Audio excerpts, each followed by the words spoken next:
This is a CBC podcast.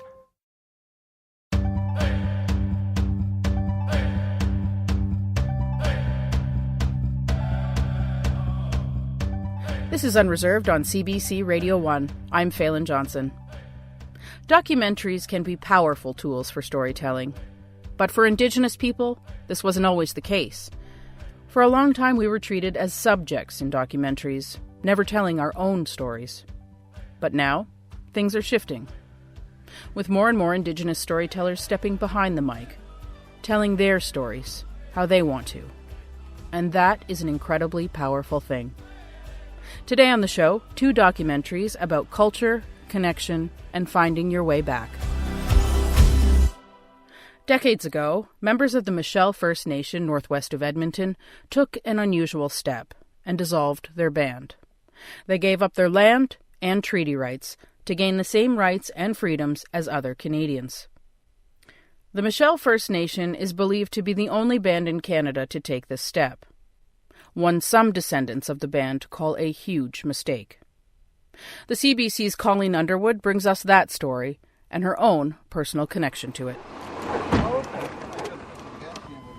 We know. Is this the truck you used to drive back then? No. I'm just kidding. My first truck when I came out here was in 1949. I'm sitting in the passenger seat of Ernie Callahoo's big red pickup. Yeah, it's too bad it wasn't a nicer day. I know, right? We could go And they got marks It's there. cloudy out. The wipers are going, and his daughter Maureen is in the back.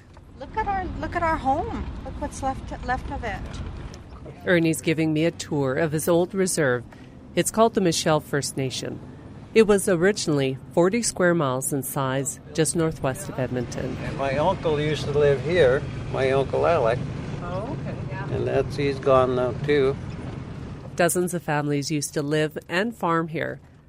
Now it's mostly private farms and gravel pits. Look at that disaster, man. Disaster. When the band dissolved in 1958, the reserve was split up and every adult was given a section of land. But just about everyone ended up selling theirs off. Ernie's the only one who still owns his piece, and he still lives here. Yeah. That's pretty special, hey? Oh, yeah, that's special. I don't think I'd ever move. I had offers that a lot of people want to buy the land here, but no way I would sell. Not after, whatever. Yeah. Whatever. That word carries a lot of meaning. It represents anger and resentment that still lingers between some of the former members of the Michelle Band. Some argue this reserve would still be here if it weren't for the likes of one of Ernie's old neighbors, Johnny Rogers. But, it always bothers me what happened, but, what could you do? Whatever. Ernie blames part of what happened on Johnny. It seems he played a major role. And here's where I fit in. Johnny Rogers was my grandfather.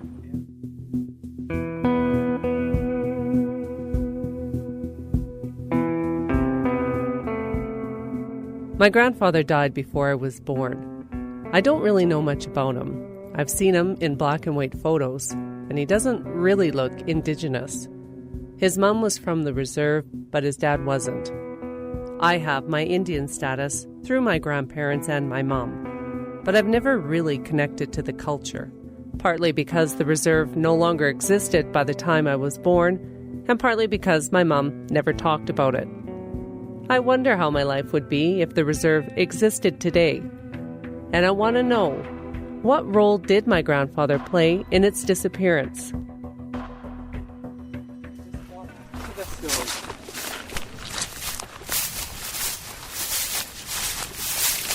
My mom, Caroline, hasn't been back here on the fields her family once farmed for many, many years.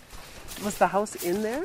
Yes, like our house was in that area, and then there was this row of trees, and us kids used to climb up and play in them because they were big and you could hide up there. My mom and her 8 brothers and sisters lived in a tiny white farmhouse with their parents, Johnny and Clara.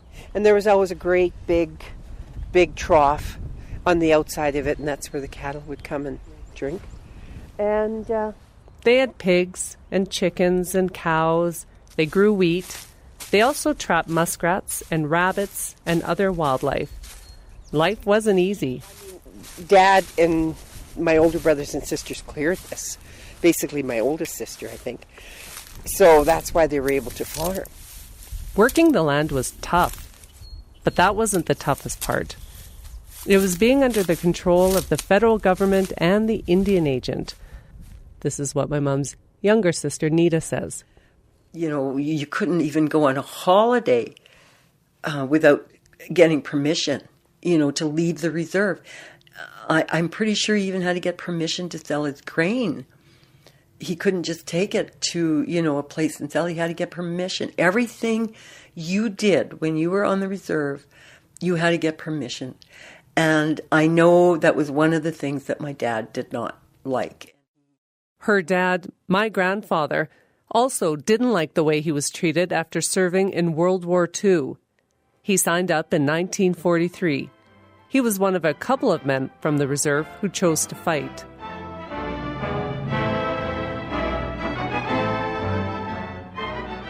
The experience changed him. He traveled to Europe. He worked as a sapper in France and Belgium. He cleared mines and built temporary bridges so that troops and tanks could pass. It was an important job. Yet when he came back, he found that Indians, as they were called back then, were denied some of the benefits given to other veterans. And after being treated as an equal overseas, he was forced to go back to a life where he couldn't vote, didn't own his own land. Being away had opened his eyes, and he didn't like what he saw. He didn't think that was a good way to live. Well, yes, he wanted his freedom. He wanted the fact that he wanted to be sole owner of his land. You just felt more suppressed as an Indian. Back then, it was pretty strict, pretty rigid. You weren't allowed to go in hotels or bars. As for my mum, she was only beginning to understand what it meant to be Indian and everything that name implied. She says she didn't even realize she lived on a reserve until she started school.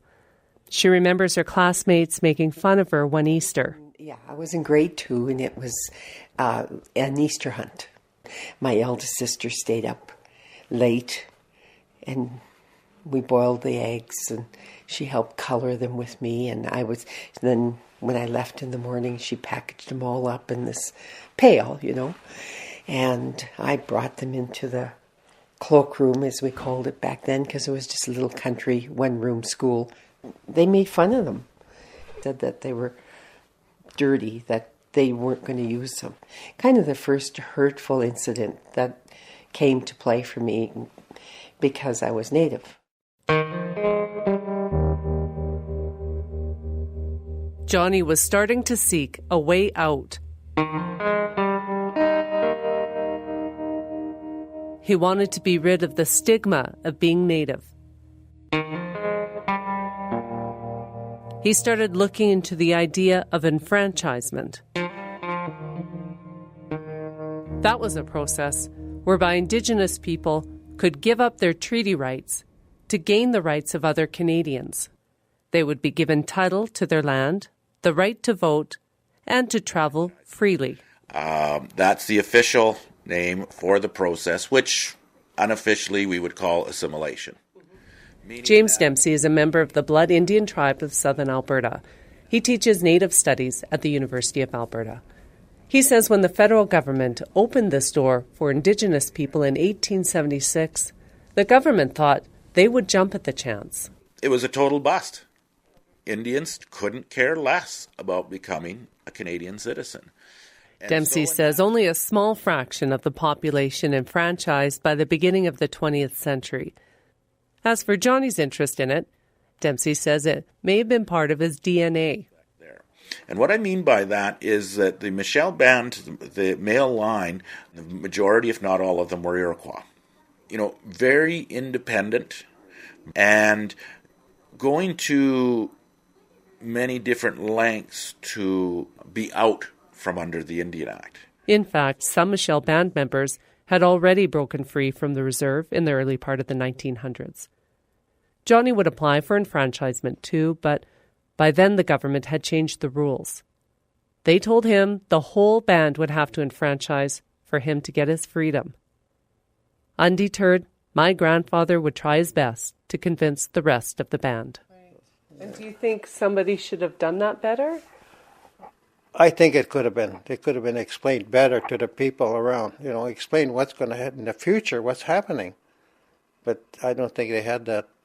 They figure, everything's going to be nice and handy and everything, you're going to have better life and all that, but whatever.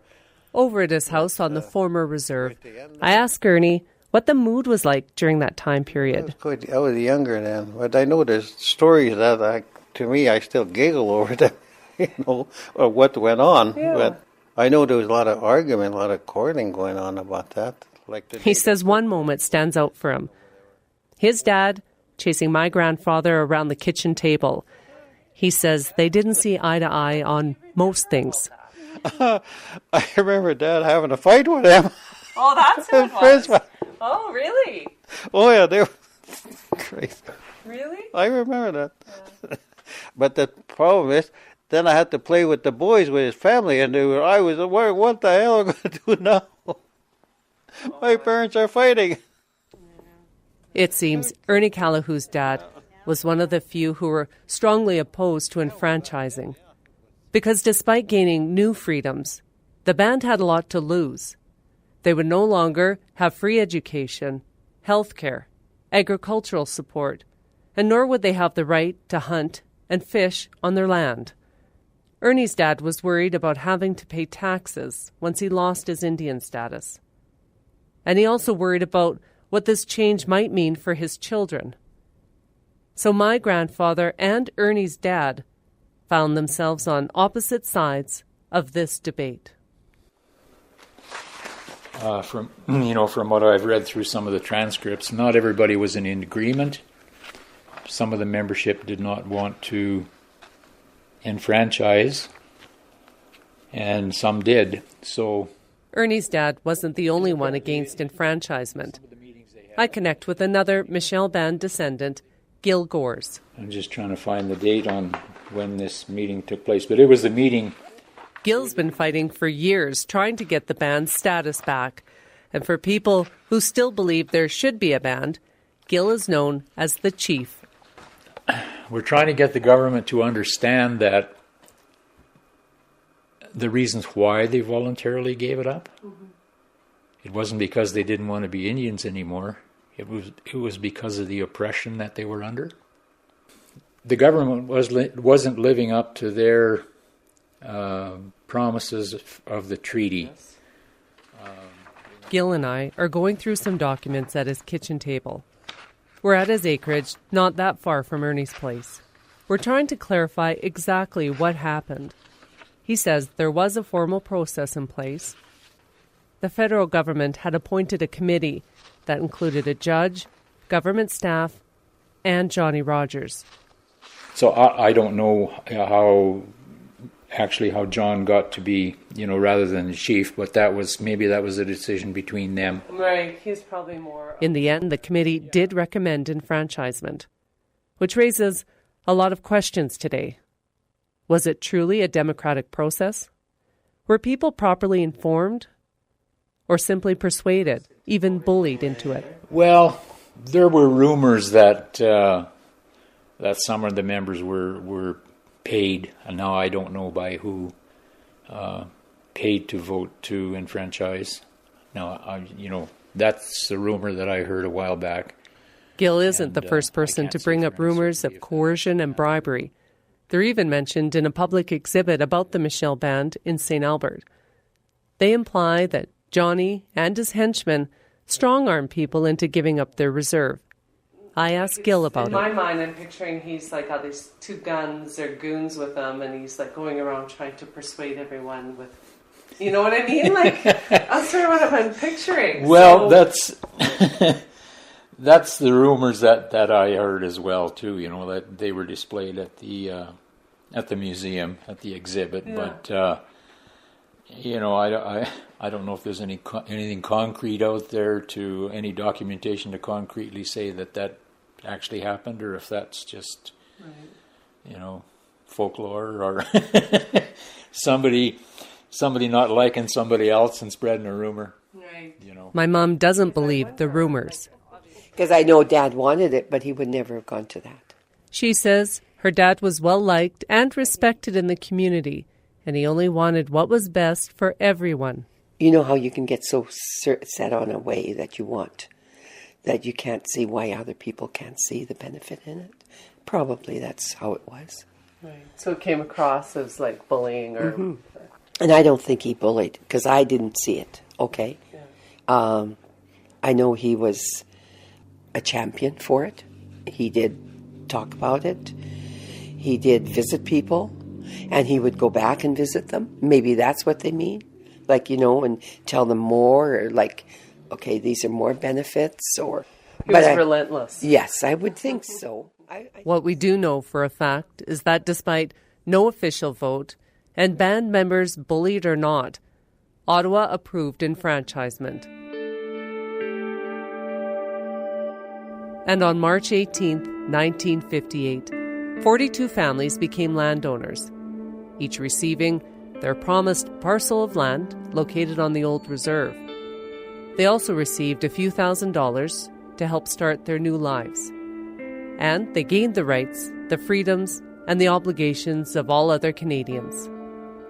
But by breaking free of the Indian Act, they lost everything it promised to provide: economic and social support for themselves and for future generations.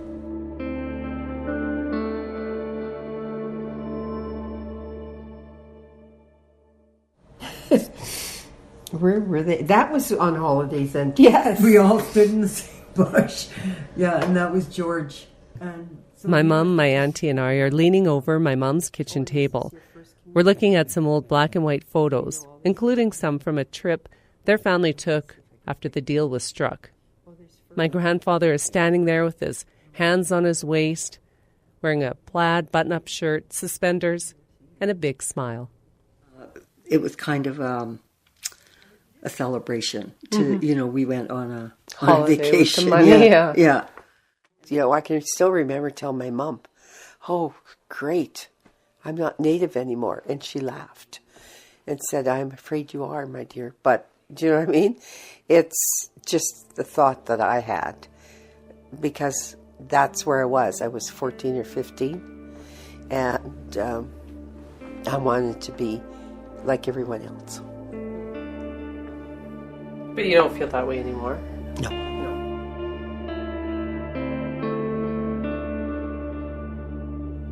But it did affect how my mum raised me.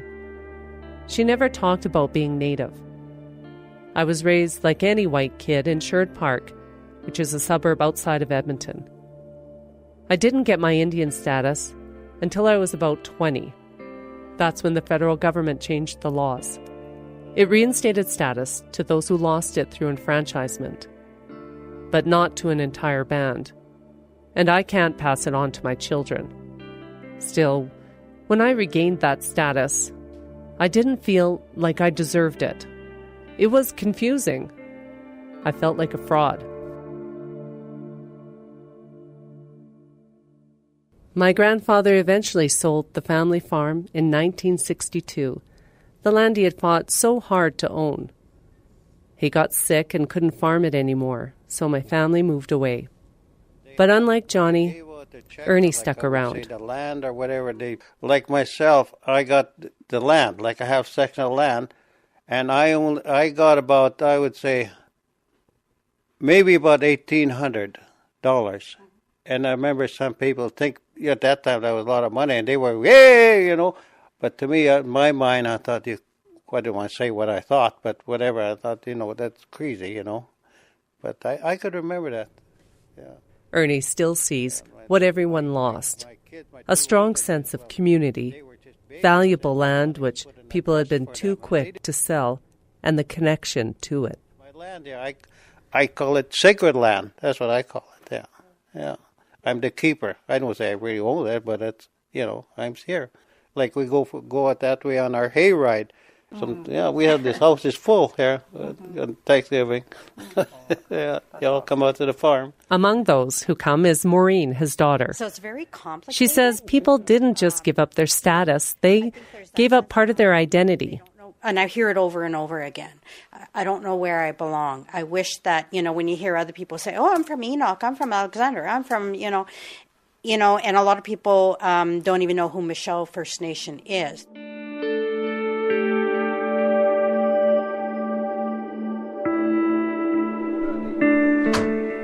Hi, how are you? Good to see you again. I stopped by to see Ernie again. This time I also bring my mom. How are you? Oh, not too bad. Good. Oh, okay, yeah. Yes. Come on in. How come when I come here it's always cold? It's time to build bridges. I realize Ernie's been longing for connections and a chance to share old stories. Not like Uncle Freddie, eh? Yeah, Freddie got hit with a propeller? With the propeller. My mom's also happy to reconnect. Okay. And anybody like Auntie Beatrice, for instance, she used to have a lot of information. Remember Auntie Beatrice, Uncle Victor? Yeah. I know now that it's up to me to connect to my culture. I still don't really feel like I deserve my Indian status, but I don't blame my grandfather.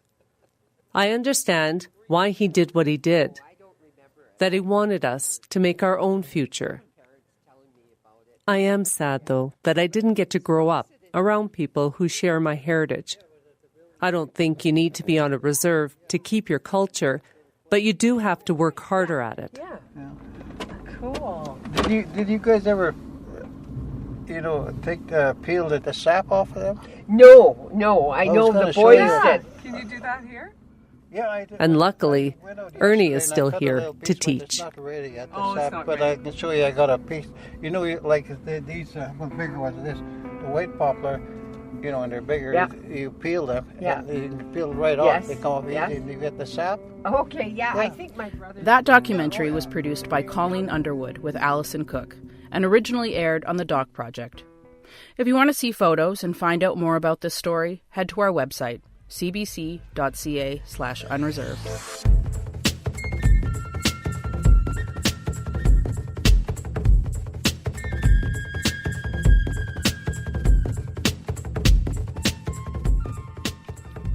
This is Unreserved on CBC Radio 1, Sirius XM 169 and Native Voice 1. I'm Phelan Johnson. Our next documentary takes us to a Cree culture camp in Saskatchewan, where Kevin Lewis is building a canoe. I'm going to probably guess we've never ever shied away from technology, and the canoe is the perfect example of that. And the very first canoe, or the very first trees I started peeling, I was using axes. I was using, I was, of course, a lot younger then, so I could paddle even out there to the islands and then peel them with a knife and use the axe and paddle back. So it was all, I've done that. And but right now, just because of deadlines and stuff like that, that's why I would lean that way. Kevin figures if his ancestors saw him not using technology, they'd probably laugh at him. You'll hear more of that doc in just a few minutes. But first, a little explanation of how it came to be. A few years ago, CBC Radio launched the Emerging Indigenous Doc Makers program as a way to elevate voices of Indigenous documentary makers, to hear them tell their own stories. Michael Dick is an executive producer at CBC and a member of Fort William First Nation. He's also a mentor to the successful candidates, and he is here to tell me about the program. Welcome to the show, Michael. Awesome. I'm so glad to be here. So what made CBC decide to start the Emerging Indigenous Doc Makers program? I think it's a couple things, really. And one of them would be that there aren't enough Indigenous voices on the radio across the country. And I think that's for not just CBC, but I think in all media, there's so many stories that need to be told and so many powerful storytellers that, don't have their voice heard on the airwaves. And so really what this is to give voice to some of the voiceless in terms of, sharing their stories, sharing their passions and sharing something that the audience doesn't hear on mainstream media. So it's been really exciting. the commitment from CBC and the commitment from myself as someone who is Indigenous is that we need to have those stories heard. And if I can help in any way, I will do that. So who's applying for this? And, is it open to people who are outside the CBC? Yep, anyone can apply for it, and I think which is great because while some people who join the CBC have traditional media backgrounds, and that's great. That's I have one of the a traditional background, but there are so many people who are from who all walks of life who have such a gift of storytelling, and this is for them. This is for if you have the story, we have the capability to help you get that story from an idea to sound on tape, and I think that's incredible. So anybody who has the vision and who believes their story needs to be told can have their story told. That's awesome. And what's the latest doc to make it through the pitch process? What's it about? So the latest doc that's made it through is Kevin Nepidabo from Winnipeg, and I think it's an incredible story. And it's his own story about leaving his community in northern Manitoba to pursue education, to pursue what he perceived as a better life, and to do the things that everyone thinks you have to do to make it in this world. But what he realizes is that all those things that he misses and all those things that are important to him, community, culture, his identity, were back home in his First Nation community. So what it means to leave and to go and come back and to find your identity. And I think that's a story that's personal to me. Right now we're talking, and as you mentioned, I'm from Fort William First Nation. This is where I was born and raised, and I have sought, my career across the country and around the world. But I can tell you, the best thing that ever happened to me was coming back home and allowing myself to be immersed in my culture and to miss the things that I didn't know I'd missed so deeply. And so his story we will have on the airwaves in the months to come. Obviously, with COVID, things move a little slower. But you know what? When it comes out, it's going to be brilliant, and it's going to be his voice. And we're going to work together with the best people in the industry to make it something phenomenal. And it will air on Unreserved at some point. Great. I look forward to hearing it. And so for people who want to, for people who are listening who want to participate, when is the next round of submissions? So ideally, because we just mentioned COVID is a thing, and we have to respect that things are a little slower now. If people have an idea, they can. I'm going to put my email out on a national media here. Michael MICHAEL.dick DICK@cbc.ca. People are certainly encouraged to email me, and then we can work towards the next cohort of applicants. But in the meantime, if people have something they want to share, email me. We can certainly try to work on something together and get it ready for when it needs to get to air. So I always say it's like a revolving door. It's always open. Well, thanks so much for taking the time to tell us about it today. It's really interesting, and I look forward to. I think Indigenous people, we are naturally storytellers, and so I think this platform is such an exciting one to engage with. I couldn't agree with you more, and it's so awesome that Unreserved has such a great host and storyteller like you. So stop. we're in great shape. So Chimigwech, and I look forward to the next documentary. Yeah. Michael Dick is an executive producer at CBC Radio. He is also a member of Fort William First Nation and based in Thunder Bay.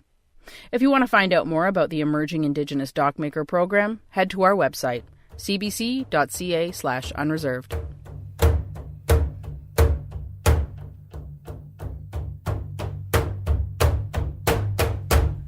This is Unreserved on CBC Radio 1, Sirius XM 169, and Native Voice 1. I'm Phelan Johnson. Up next, the documentary produced by Unreserved's Kyle Musica as part of CBC's Emerging Indigenous Docmakers program. Kevin Washagashu Lewis, Washagashu Ntigoan, and then Kevin Lewis is my English name, and I'm from Mstukskawaisik, which is Minnestickwin Lake in Saskatchewan. Kevin Lewis is a Cree language speaker, a father, and a teacher. He also created a traditional culture camp, where he was building a birch bark canoe. Kyle Musica headed out to visit it, and to see the canoe Kevin was working on. But he took away much more than a few traditional skills.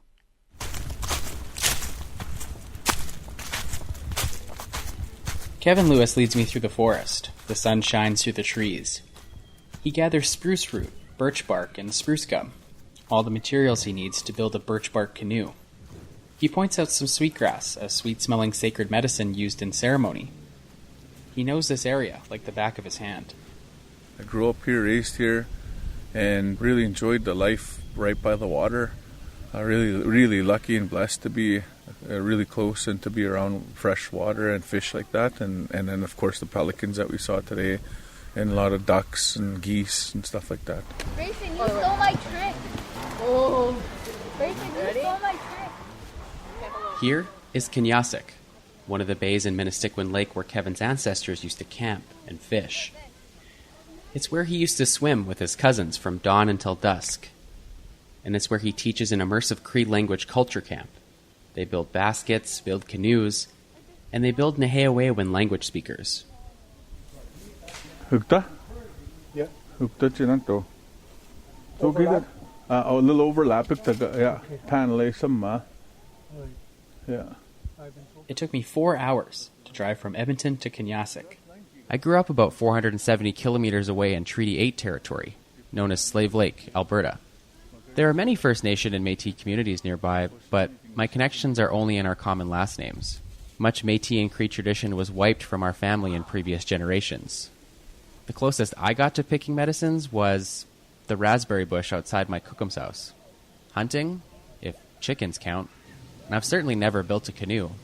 So, a lot of this is new for me. Never had cattail before. Yeah. When did you see these? When we were little kids, this is exactly where we'd come, and we'd come swim here. And then instead of going all the way back and running back home for a meal, one of the older cousins is like, well, we don't have to go back, let's just eat here. And then they started pulling cattail for us. So somebody showed that person. And then once we started eating them, we're like, oh, okay, well, we don't need to go home, let's just go back into the water again. What do you think it tastes like? I'm trying to put my finger on it. I'm not sure. Kind of like, for me, it was like in between cucumber and celery. I don't know if that's like around that area, that consistency, but it's like, now you can actually flour that up, the roots, but then also like what I'm gathering right now, the top part, which is the pollen. So you can create like a flour, and somebody was saying like a pastry of some sort as well with this. So I'm gonna try it, and I think I hope this is the right thing to pick, but we'll see. This place is isolated. It's 30 minutes away from any community. There's zero cell service. Minnestickwin means island in Cree. The English name for Kevin's reserve is Island Lake First Nation. They endured significant intergenerational trauma from residential schools, but Kevin says their isolation helped. The semi-isolation is kind of good for us. So in that way, we kept the language a little longer. Also the ceremonies, the kinship, the connection to land. It's still here, but technology and the connection to the world it's encroaching. But it's also, it's all right. We can't be stuck in the past as well, but we still can't forget the past. And then hopefully we can develop a better future for our kids. Back in the early 2000s, he was worried about their future. At the time, he was vice principal at the school on the reserve. A teacher asked Kevin for some supplies for the shop program. There wasn't any money, but Kevin had an idea. And I was thinking back, well, why don't we take them outside? Like, we live in a bush, right? So there's lots of wood all over the place. So I kept on thinking, I'm like, and I couldn't, and I knew, we didn't have any funding. So I thought, okay, what I could do is I could probably get an old guy. I can search out for an elder that's a woodsman that trapped all his life, that fished all his life, that knew the bush, right? And I got him. It was late Philip Wolverine, and he was a Dene elder from Patchnack. But I asked Philip, I said, do you think you could come to our school? And do you think you could show us how to make paddles? And he agreed. The elder's wisdom led to a focus on traditional Cree ways: harvesting, building, berry picking, sweetgrass braiding, language learning. Things I never learned to do.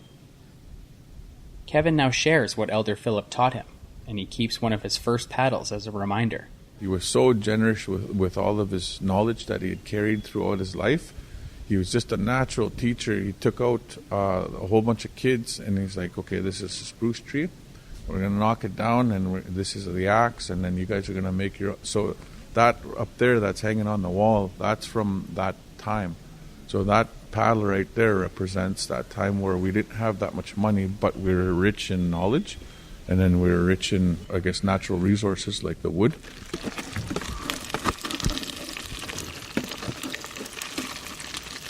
So what's like all this hard stuff here? Can you explain it? So the stuff that we want to separate from the spruce gum as we're making it is just like little chunks of bark, maybe needles from the tree and stuff like that. So that's some spruce beetles. We found a spruce beetle in there earlier, and we took that guy out because he's not going to go on the canoe. Yeah, he's definitely not coming on the canoe. In case you didn't know, spruce beetles are the worst, and their bites really hurt. We took turns sharing our spruce beetle war stories. I hate those things.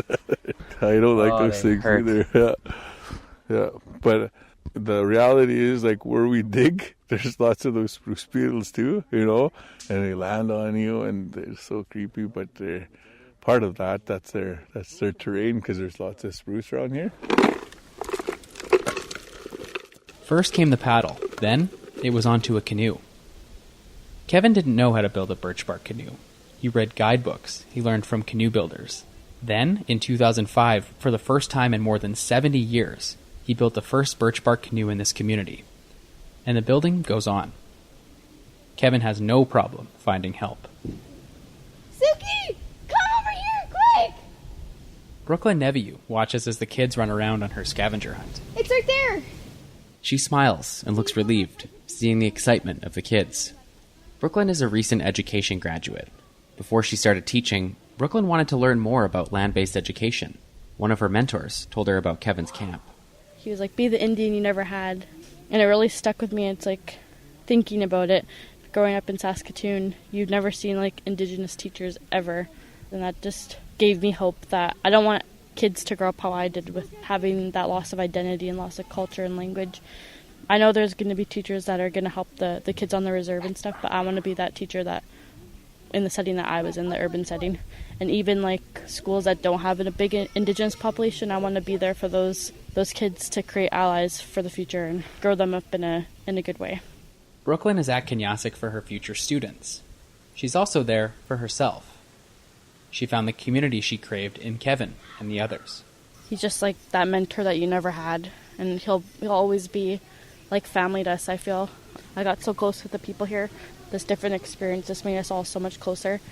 It feels good that you can feel comfortable enough to go, hey Kevin, like how do you say this, or how do you do this, like not having that fear anymore. So it's good to have that. It's clear Brooklyn has learned a lot from Kevin. Traditional teachings in the classroom, how to engage young students in language learning. She also recognizes there's a lot more to it. And I hope that one day his program builds up to like a master's program or a doctorate program, because I really want to keep going with my education, but the passion's in this program. I see a lot of myself in Brooklyn. I hope for continued education too. One of her weekend classmates, Trevor Iron, teaches his own lessons here. The scales need to come off. May I help? Yeah. Kevin watches as Trevor guts and cleans a fish caught in the lake, while he fields all questions from eager learners. Is that a mommy fish and a daddy fish and a baby? Yeah, this is a mommy fish. Trevor is from Canoe Lake Cree First Nation in Saskatchewan. He's been hunting and fishing all his life, just like Kevin. He was always curious about his culture, and he loves to take questions from the little ones. You don't want to eat the heart. No heart. No heart. You're gonna have a dead. Not today. We're going to eat the head. Eat the head? For her to freely speak her mind and everything, like that was awesome. That she had the courage to ask all these different questions, and then explanations were given out and everything like that. So it was cool. It was neat. That's how I grew up. He grew up in a family of teachers. His mom, his grandma, his aunties, even his wife. But he took a detour and worked as a power engineer before realizing that all the learning he'd done on the land as a kid needed to be shared. our summers were always out at our cabin and everything like that, harvesting the berries and going out hunting and fishing and getting ducks, like doing all activities, seasonal activities. So certain times to harvest certain animals, harvest certain foods, certain medicines, everything like that. So at the time I was thinking, oh, why do we have to do all of this stuff? Now I look back and like there's not too many people that actually know how to do many of these things, these items that we actually do. Like that's right up my alley because growing up that's all we ever did, and it was like taking me back home. Trevor and Kevin have a lot in common. Their connection to this place grounds them. Protocol as well. We'll put tobacco down, and there used to be songs. We would sing to this tree before we would harvest it. Kevin is tireless. One moment he's helping organize ceremony, the next he's evaluating his students. He spends so much time helping everyone, I begin to wonder if this canoe would ever get built.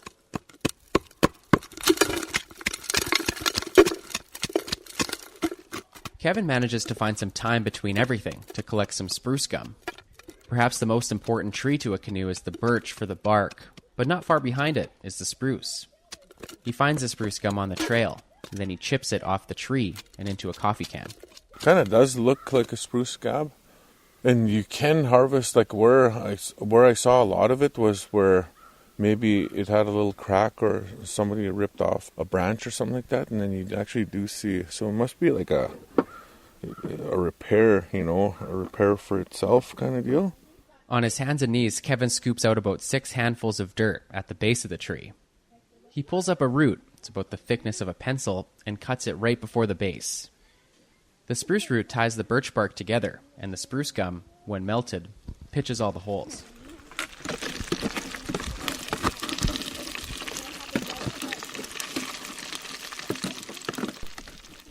Kevin tells me that traditionally, the Crees made birch bark canoes from 3 types of trees: spruce, birch, and tamarack. Birch for the bottom and sides, spruce for the gum and roots, tamarack for wooden frame, sheathing, and ribs. The design itself has never changed. The engineering of that canoe has never ever been improved.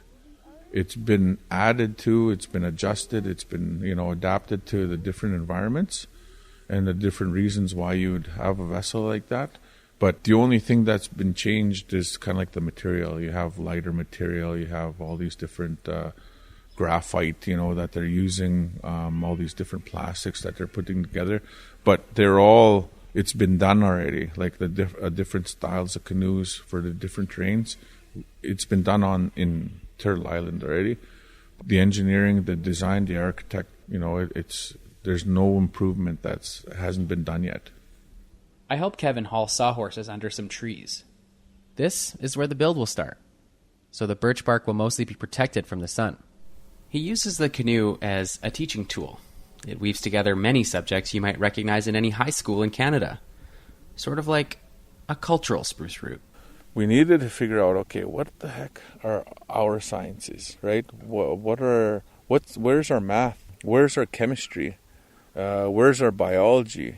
All those different things are tied into that canoe. So we need all those different things. There's history involved. There's songs that we sing on the lake. There's songs that are about beings in this lake, and then while you're canoeing, and you can sing to them a little bit, and then sing for your journey, and while you're harvesting. But there's so much cross-cultural themes that are tied into this canoe. So it's like our gift to the world, our engineering, our architecture, all tied into this one little craft. That's so hard to build. Building a canoe is messy. Axes, chisels, drills, all sprawled out on the workbench. There's a 4-piece wooden frame sitting off to the side. Bent ribs hung up all around, tied into bunches. Kevin says he's fallen a bit behind, but he assures me he's close. It's kind of here's the beautiful thing about bark too. This was peeled 2 summers ago, and we went across right here, paddled, and this is where these trees are from. They're from all locally harvested trees. He holds a heat gun up to the birch bark. It crinkles as we unfold it. Yeah, but it's up with here.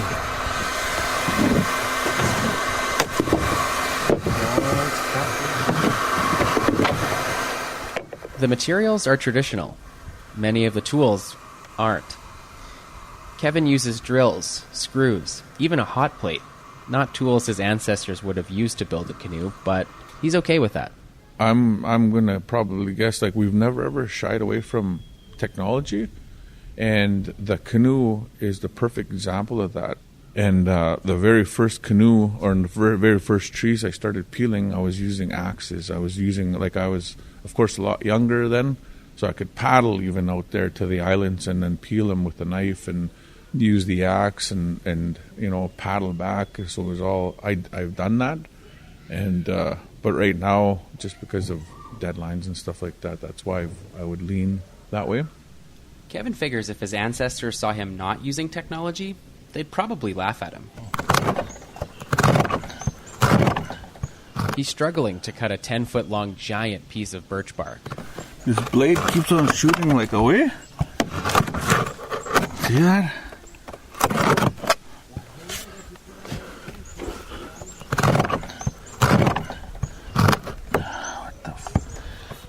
He's got a few helpers scraping off some of the rougher patches. Like all this little stuff right here, all these things. See if you can get that stuff off of there. It makes it look a little nicer, Kevin says. And a bonus, the extra paper can be used as fire starter. Yeah, that'll make a big difference on there. He lines up the bark along the sides, and suddenly, it's starting to look a little bit like a canoe. Nice. Woo! Shaping up. Okay, I'll need your hands here because I'll sandwich these three together. That's the beauty of what Kevin does here at Kenyasik. Everyone helps. No one is allowed to stand and watch. It takes me a second to dump my gear and help out. Together, we hold some of the birch while he puts in screws. Then, he teaches me how to stitch. And you see how this outer root kind of peels off like a banana? So that's the stuff that you don't want. And this is the nice finish. Like when this dries, when you're tying with this, it holds the entire canoe, plus your cargo, plus, all the different woods that you have in there. It feels like a hard rubber. Okay, you starting to see that stitch? That's a really nice stitch. I guess you can't see that on radio, yeah. But if you are live, that's a real sexy stitch. Kevin says stitching is the hard part, and it takes forever. So he tries to figure out a way to pass the time. So do you guys know any dirty jokes?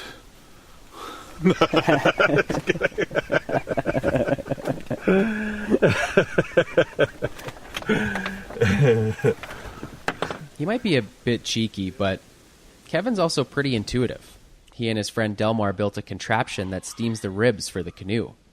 A process that allows Kevin to multitask instead of spending all day soaking them with hot water.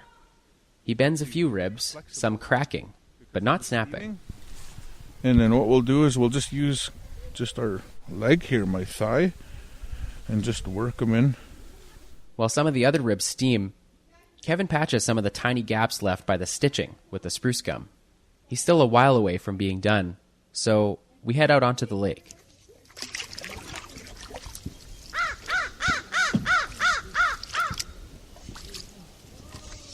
It's cold. The crisp air bites a bit. We head down to the point called Kenyasik, the camp's namesake, and where Kevin spent his childhood, eating cattails and swimming till dusk. Where it all started. The canoe has taught him a lot, and I wonder if the fact that he's always learning is what makes him such a great teacher. I think what this symbolizes, having this canoe and you're paddling it, you're going on this journey, right? And what we're doing on this journey as we're going is we're going and reminding people, you guys are pretty brilliant. our ancestors were pretty brilliant to create something like this, to go across Canada, to go across all these different oceans and these expeditions. And they did fail. There was a lot of failure, but they learned from that. And they improved.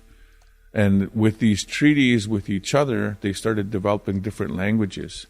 And they started becoming smarter, and they started becoming more complex, right? But it's that pride that a vessel like this instills. There's a lot of sophisticated math that goes into a build like this. And also, how the heck did they figure out this route will tie this, this vessel together? How the heck did they know this wood bends in a certain way? Don't use that wood over there, but use this one, right? So there had to be some sort of connection or some sort of communication that somebody had at some point in our histories to put together something like that, right? So it's pretty special. It's amazing to think about how brilliant our ancestors must have been. Kevin says he feels like they're always looking down on him, and I feel that too. They've taught me a lot. So has he. I learned some words, we shared ceremony. He showed me how to look for sweetgrass. He taught me to be patient with myself, that it doesn't matter that I grew up away from the culture and he grew up in it. We are all always learning. It's almost like, even as long as we've been messing around with this whole idea of canoe building, right? This crazy journey that we've been on, like this morning at the pipe ceremony, to have an elder even explain more about the words and about the uses and then about the atayokana, the sacred stories that go behind the tree, and that relationship for thousands and thousands of years. That's an old tree, and we have so many uses for that one tree, from transporting to hunting to medicines, right? Every turn that you go, you're always learning. Like my ultimate goal, this is the ultimate goal. I would like to build a birch bark canoe and document all of it and use my language in Cree. Yeah, that's the ultimate goal for me. And then to be able to pass it on to my wife, my kids, and for them to help me out as well. And then, of course, my dad was there, and he was helping us out putting that thing together as well, putting on the panels. So that's really special. And then you have Delmar, and then yourself, and then all these different people that have their hands in this canoe. So really, it's not an individual activity. It's really a communal activity. It takes a community to put that thing together. That crazy journey Kevin talks about, building a canoe, isn't finished yet. And at this rate, it could take a while. And that's okay. Because my journey isn't finished either. Kinana Skomatin, Kevin. For Unreserved, I'm Kyle Musica. That was Kyle Musica sharing his own story of personal growth at Kanyasik Culture Camp. The canoe will be displayed at the Indigenous Knowledge and Wisdom Center in Edmonton once it is finished.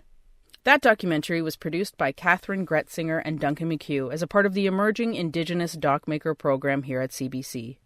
If you want to see photos from the camp, head to our website, cbc.ca/unreserved. That's it for this week's episode of Unreserved. If you want to get in touch with us, send us an email to unreserved@cbc.ca, or you can find us on Facebook or on Twitter. This episode was produced by Stephanie Cram, Logan Purley, and Anna Lazowski. I'm Phelan Johnson. Nyawagoa for listening.